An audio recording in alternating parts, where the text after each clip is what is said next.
Hey guys, welcome back to another VHS feature length VHS podcast. Now this podcast we're going to talk about is actually fan made, and if you're wondering what it is, then it's actually I literally made a playlist for it. It's like fan made VHS for the 1987 Italian horror film Opera. Otherwise known as Terror at the Opera in most regions. But yes. As excuse me, I am going to send the link to I'm going to send the playlist to Duke so he can. Yes, we can describe each, the whole thing.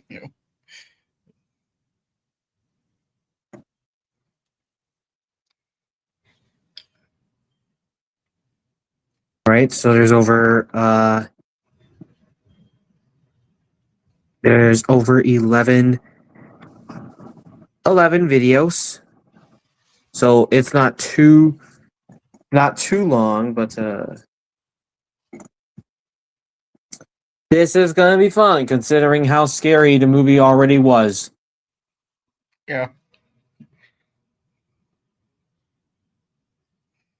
And the first thing we get is the red FBI warnings. No, not full red, like what Fox DVDs used to have back in the day. It's Let's just say it's the same warning screen that you get when you get the original Little Mermaid VHS on like 1990 before they released it in 1998, part of with the THX logo and all that. Yeah. The first teaser trailer or preview, I should say, is a theatrical preview for Magic, a terrifying love story. The trailer calls it, and even the movie calls it too.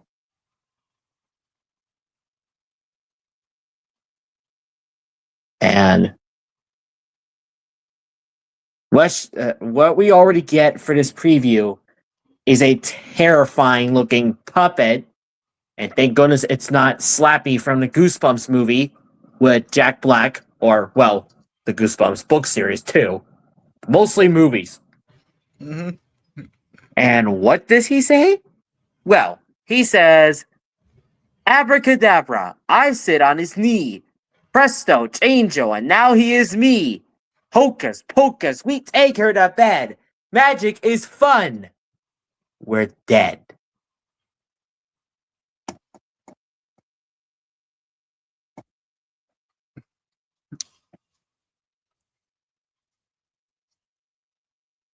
Teaser trailers back in the day were creepy. This and Alien, definitely.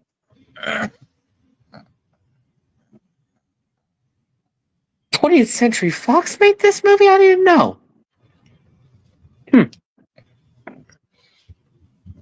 Moving right along, we have another terrifying I was about to say movie, but terrifying teaser.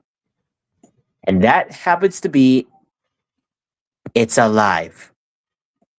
No, it's not a Frankenstein movie because this isn't Universal Pictures, considering Universal has made a Frankenstein movie from all the way back in 1933 or something.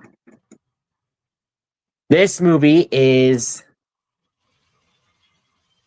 well, it is a movie distributed by Warner Bros. Pictures, and like Magic, we see a very terrifying preview. Again, at first, we see we see some kind of baby wagon. It looks normal at first, but wait till you hear the creepy nursery rhyme music, and you think wrong. Yeah. Because when we head to the other side, we see something very off about the baby's hand, as it make a very terrifying screech that literally shows that he's a demon. Yes, he is a deer. Yes. And don't even get me no. How? And then there's also the freaking monotone narrator as well. Don't forget about him. Yes, definitely. Let's just say he's like basically kind of warning everyone that he's saying, "This is the film you should not see alone." Literally, that is true. Yeah. It's a movie you do not want to see alone, not even in the middle of the night. Right. And for some odd reason, horror movies back in the day were rated PG, like Jaws and It's Alive. Yeah. The PG-13 rated did not exist yet until 1984. That is definitely true.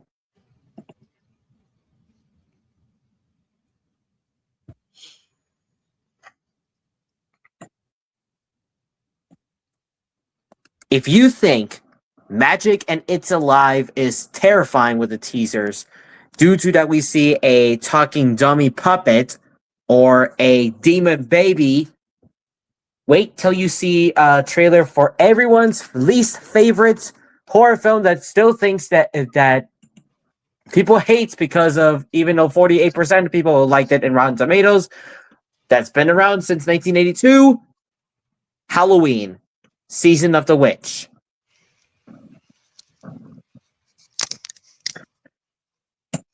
Yes, people hate it because, number one, Michael Myers is not the killer. But number two, if you think the movie could be bad, or if you think the movie is that bad, tell that to the 2007 remake by Rob Zombie, or the second one. Yeah.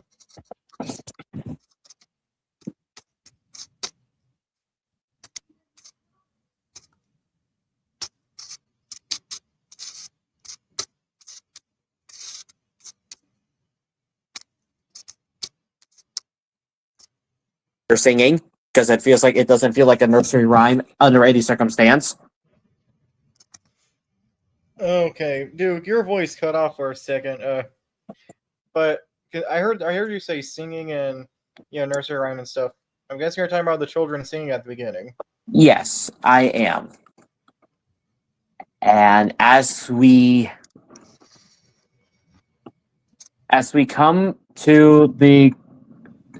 the music ends, well, the children stop singing. We have a close-up on the witch's mask.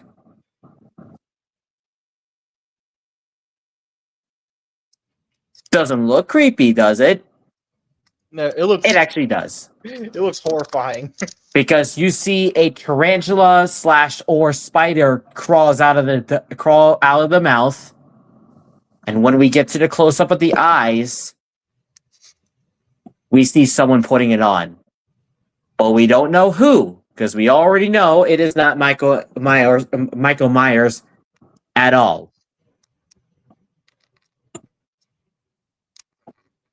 One of the posters, I think one of the teaser posters looks terrifying because it just shows literally shows the witch's mask with those weird freaky looking eyes, and it literally shows it says the quote of the teaser: "The night no one comes home."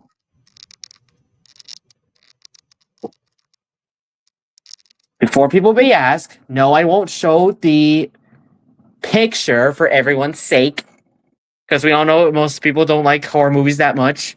Right. Google, I'm not looking for Terrifier 3. Thank you very much.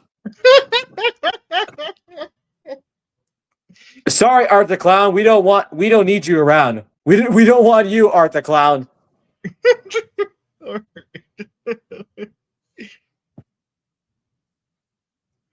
And the last one is, well, the second to last preview is the PIF Federation Against Copyright Theft.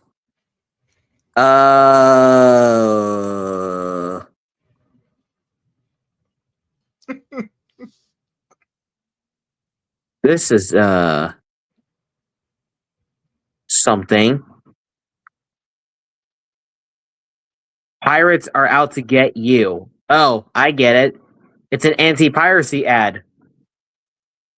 But not to be confused with the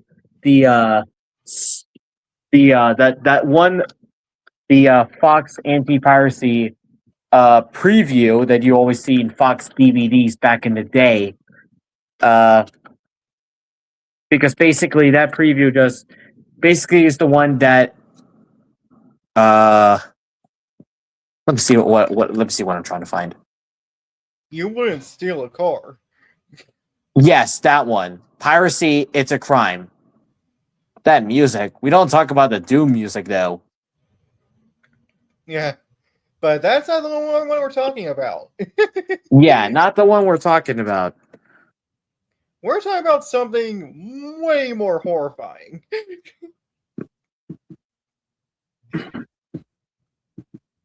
And that happens to be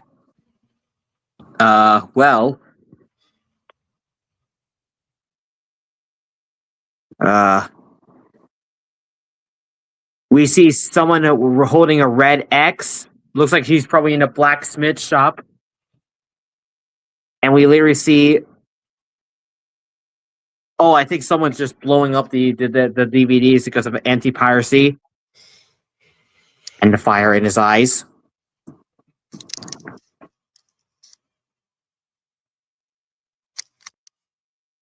Oh, copyright is a matter of fact.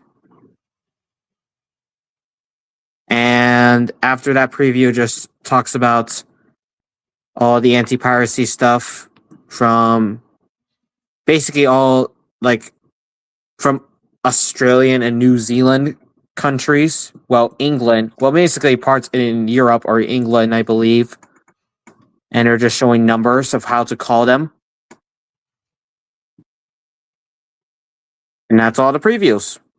But we're not done just yet. Because we have the feature presentation bumper of Paramount.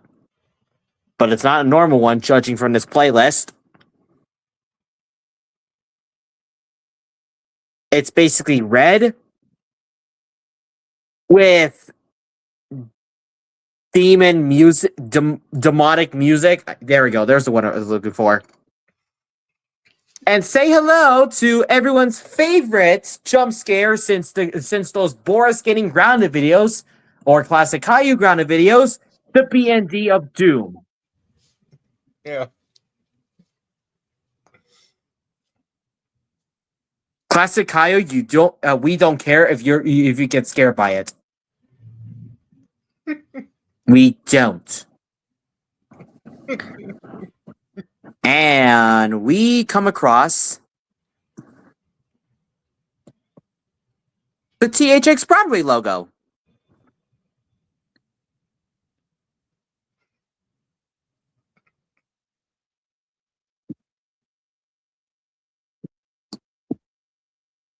But it's not normal because it's a horror remake. And it's also demonic, just like Paramount. And we get Psychotex. Yeah. It's a coincidence because basically, because the actual DVD of Opera was THX certified. And we literally see the protagonist named Betty literally have needles under her, like taped under her eyes. Yeah. In the famous words of Robbie Rotten, don't let your kids watch it. Don't, please, don't, yeah, it is not a kids movie. Well, we're onto the movie now, so why don't you bring up the Wikipedia plot synopsis, whatever. So, as you can see, the movie begins with prima donna, or otherwise known as the leading female singer for an opera, Mara Sisova, literally storming out of a dress rehearsal for Verdi's Macbeth, which is basically an opera, and it's in Italy. There it is. Yeah, the Macbeth at the Parma Opera House. Aggravated by the live ravens and by director Marco, played by Ian Charleson. Who's actually dead?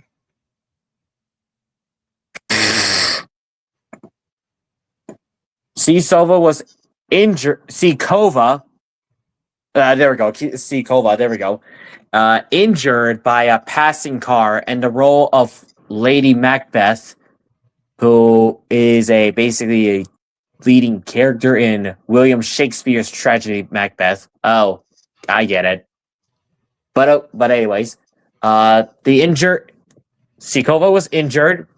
The role was given to apprehensive understudy Betty, whose deceased mother was also an opera singer. I almost said operator, but you know.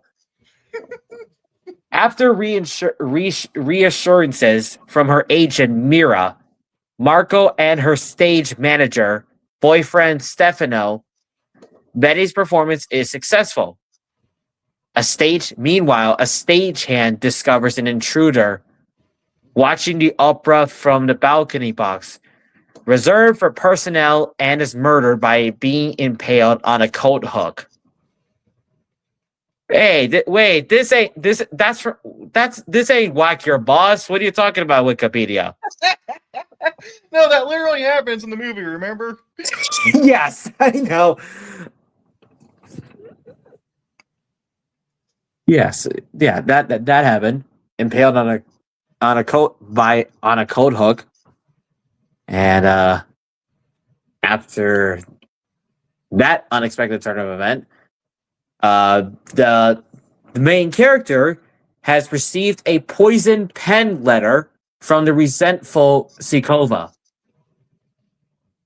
And the following night, a masked figure broke into the opera house and slashed Betty's costume to sew a gold bracelet into it. The figure was attacked by the ravens and killed 3 of them.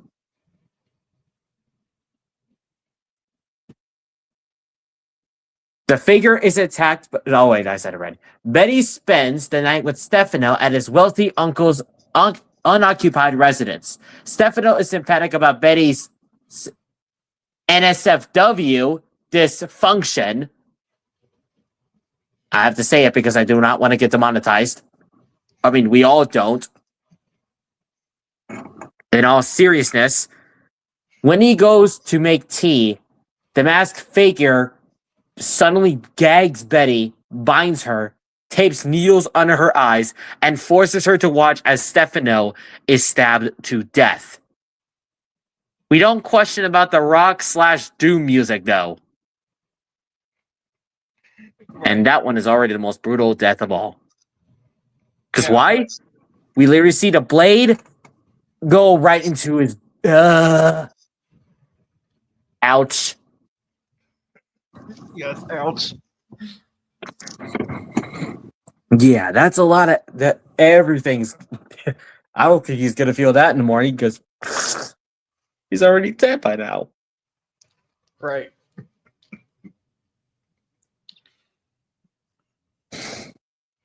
After witnessing a terrifying death, the killer groped Betty, claiming that she's a roast, and then loosen her bonds and flees. She later then reports the murder to the police from a nearby payphone. Marco drove her home, where she describes the ordeal and says that the masked killer resembled a figure in her childhood nightmares. Inspector Alan Santini questions the opera staff about the murder of Stefano and the Raven attack. Betty later meets with seamstress Julia to mend her costume. The killer reappears and constrains Betty in the same manner as before, and then stabs Julia, who swallows the bracelet. The killer then cut her throat open to retrieve it before loosening Betty's bonds and fleeing again. That's even more more ouch than Stefano's death. Yeah. I mean, her throat gets cut open with like a pair of very sharp looking scissors. Yes, and that's not the ordinary scissors you usually use, because that's a very different one. Those scissors are like used for like cutting clothes or whatever. Yes, that one. I should have mentioned how the main character is literally tied up inside of a glass display case. Oh God. Like, so for those calling, Julia is stupid. She was locked in a glass display case. She probably looked like a mannequin at first. Yeah. And after another terrifying death, Santini promises to send Betty his assistant Daniel Solvi to her apartment building for her protection. Betty admits a man that she presumes is Solvi, but Mira arrives and says she spoke to a different man, claiming to be Solvi in the lobby. Betty and Mira hide, while the man took a phone call and exited the apartment. Not long afterward, someone claiming to be Solvi requests entry. The man's name is Suave. Yeah. Not Sylvie. Oh God. Okay. My English was broken. Okay. Okay, Suave. There we go. There I was like, what the heck? Oh, there we go. Okay. Well, I can't do the rewind, so I'm gonna just do this right away. Santini promised to send Betty his assistant Daniel. Oh.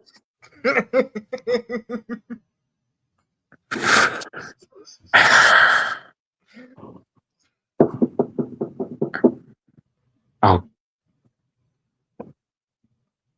Do not mispronounce him again. What the heck?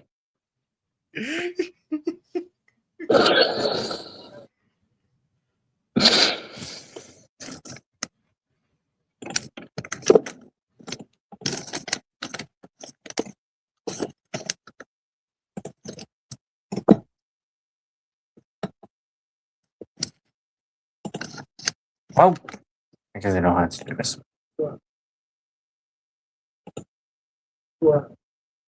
Google Translator, are you sure you pronounced that right? Didn't think so.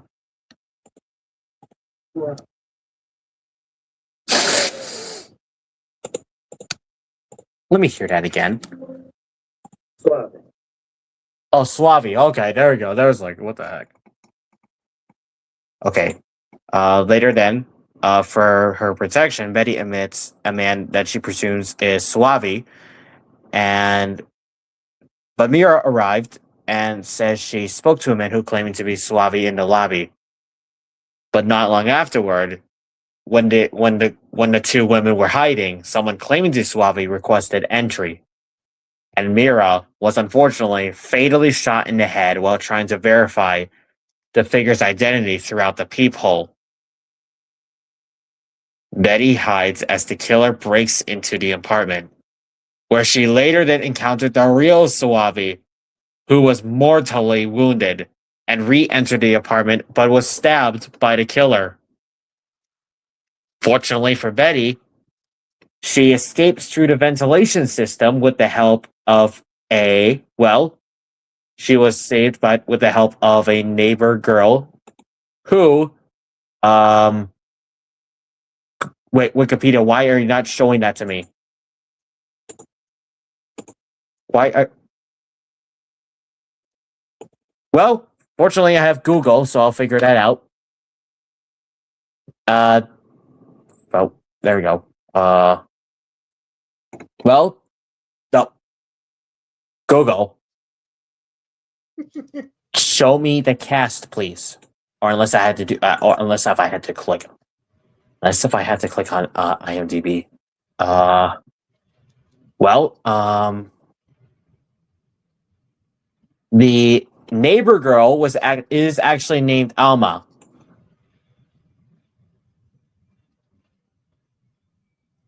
Yeah. Now, Fortunately, spoiler alert, she survived, I think. yeah, she survives the film, but unfortunately, she has to live with Here we go. her abusive mom. Oh, gosh. Well, like I said, at least Alma survived, just like the cats in Alien. Yeah. I wish her mom didn't.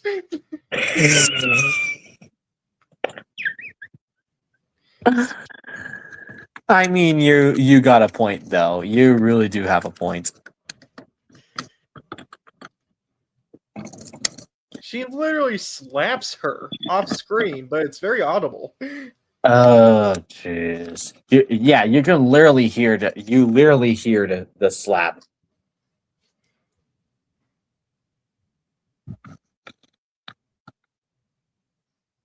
Honestly, say what you want about the killer. This woman's the real villain of the film. Alma's mother, you son of a...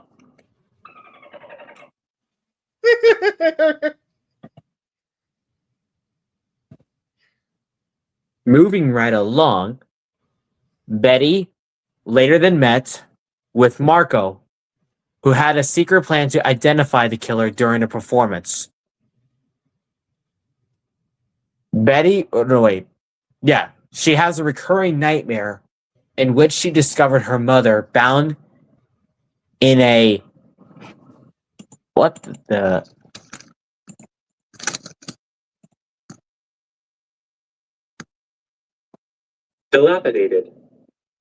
Dilapidated room. Okay, thank you. Go for spelling that for me. With her face reflected in the mirror, while a woman screams, then falls silent, after which Betty glimpses the masked figure. During the following night's performance, Marco has unleashed the ravens into the audience. Recognizing their killer, Santini, the birds literally gouged out one of his eyeballs. More ouch! Let's be honest, he deserved it. Yeah. But while he had his eyes gouged out, Santini shoots at Betty and fled and abducted her from her dressing room.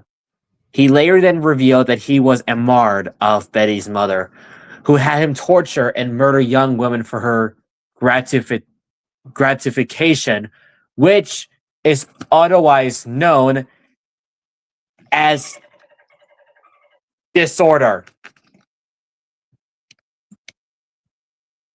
Young Betty partially witnessed one such murder, which haunted her nightmares.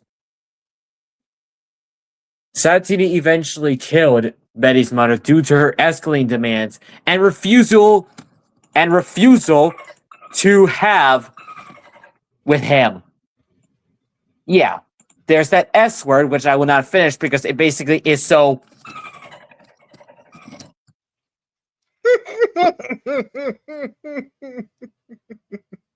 Yeah, I know. It's the word I do not want to say to get demonetized.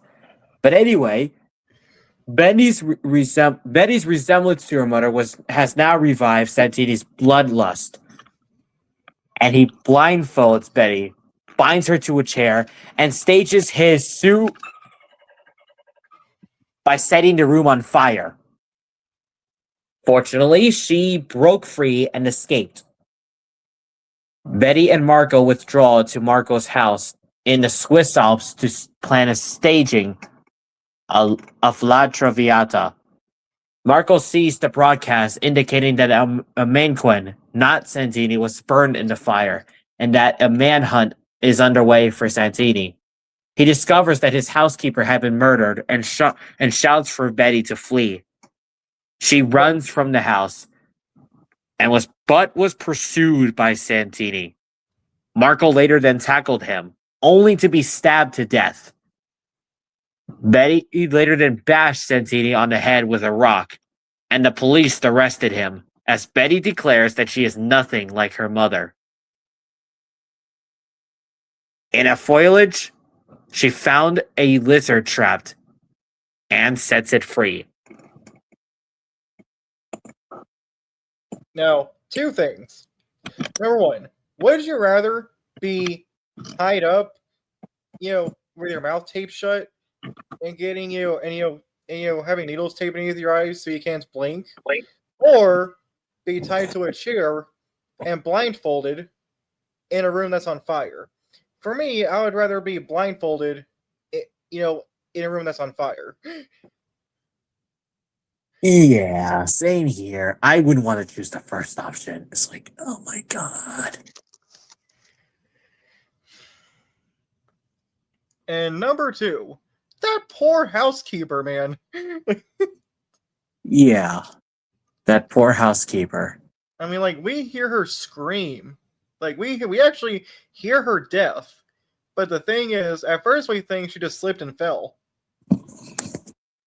But then when Margot finds her laying dead in a pool of blood, yeah, it's horrible. The poor old woman. Yeah, it's very, very terrifying indeed.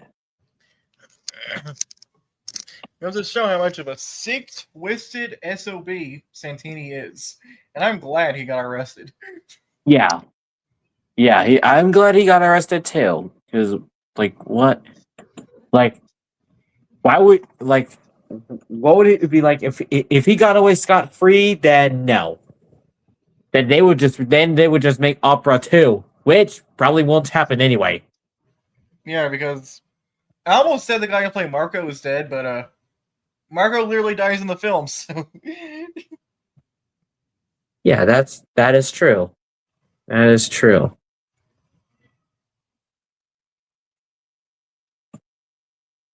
And the movie just came to an end. But that's probably not just it, because there's more in the VHS. Well, the fan made. the heck? He just glitched. He just glitched out.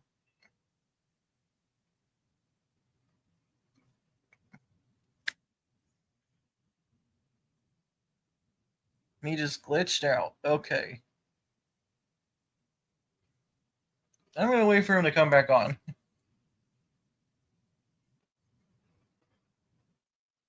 Yep, he's back.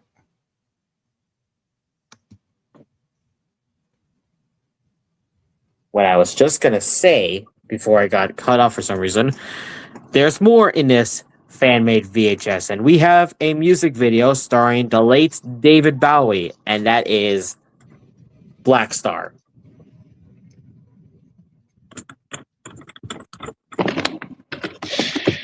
Oh geez, what is this? What is this even gonna be? Well, I know one. Blacksmith is basically the final album by David Bowie, released on his 69th birthday, and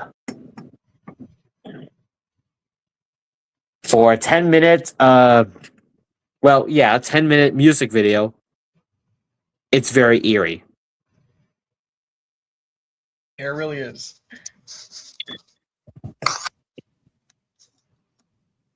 And the last preview we have is Halloween Horror Nights 13. Oh, that's ironic because Universal always does this every Halloween. Every Halloween, Disney does. No, why did I say Disney? Universal Studios Hollywood or Orlando Resort does their Halloween Horror Nights every October. All right, maybe we cannot talk. Maybe we can't talk about the whole Black Star music video, but there's got to be a couple things to mention. Like, for example, those 3 men on the crosses.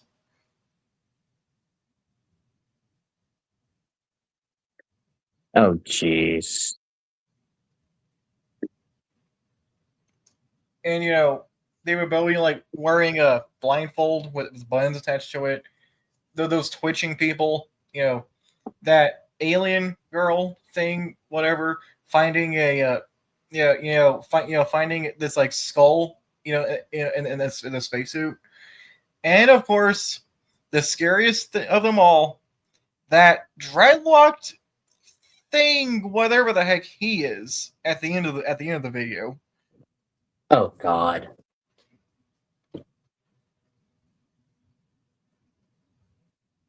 Like, what is he supposed to be? What the heck is he supposed to be?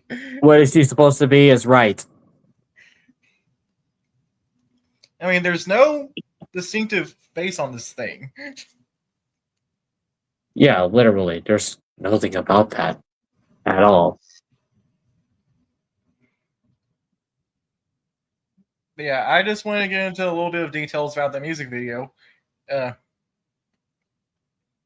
we can move on. Yeah. The last preview, like I mentioned before, happens to be the preview for Universal Studios Halloween Horror Nights, and it's number 13. And it's the Jester version. I can describe a few things. The torture, creepy. And the Jester feel like being forced to smile. I have several questions.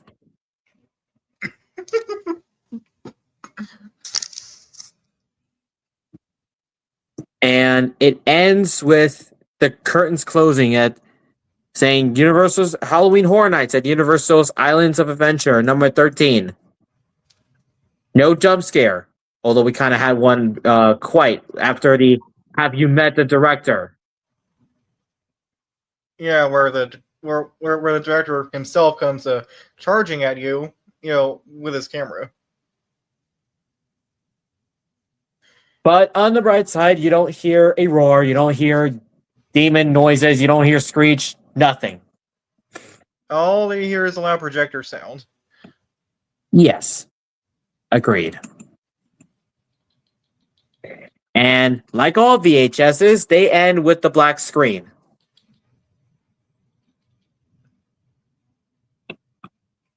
And kids probably have nightmares, I guess.